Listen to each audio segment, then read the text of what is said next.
She had 11 pacemakers, super spikes, perfect conditions, but still didn't manage to break the 4-minute mile. Here's why I think why.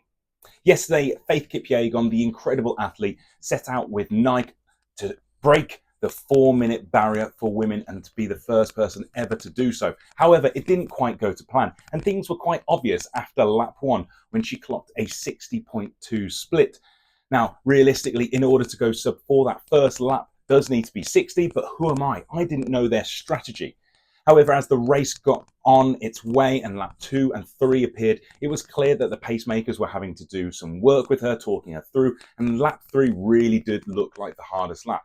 Now, the actual formation of the pacemakers was built to reduce air resistance. I think this possibly hurt her psychologically. We saw the field spread out by hundreds of meters. This isn't necessarily anything to do with the pacemakers making a mistake, but we must need to consider that. How does that affect a racer who's used to being near the front, seeing athletes way ahead of them? That can't have been useful. And I think realistically, we're probably going to see a faster time in an actual race of a mile. Now, when we look at her further on splits, we can see that she's struggling and grimacing to keep up with the wave lights. She actually kept going and going and going right through to the finish line. And that's what makes her such an incredible athlete.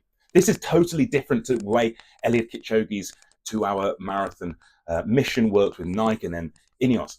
In the marathon, we have so many opportunities and so much time. In this, we had 4 minutes to play with. And realistically, the actual amount of improvements and innovation in technology has been minimal over the last couple of years in comparison to when Eliud ran it. And that's nothing against Eliud. In fact, he's obviously one of the greatest, if not the greatest, endurance runners of all time. If we then look at the way pacing can affect a race, Steve Magnus, the sports scientist originally from Nike, even said we were looking at about a maximum of 2 seconds benefit. With all that, remember, Faith is still the only woman to go under 4 minutes and 12 seconds, and she's done it twice. Last night being 4:06, a previous being a 4:07. This is incredible running. Plus, we know if we want to actually run a sub 4 minute, we need an 800 meter time of around 1:53. That's crazy. We need a first lap sub 60. Again, crazy. We need the endurance, the speed endurance of a great 5K runner to add to that mixture. It's really, really challenging. She crossed that line, probably knowing she was never going to break that world record last night. However, she did it because she dares to dream. She wants to inspire women. She wants to inspire the next generation. And that is what is magical. What an attempt. Definitely tune in to go and have a little watch.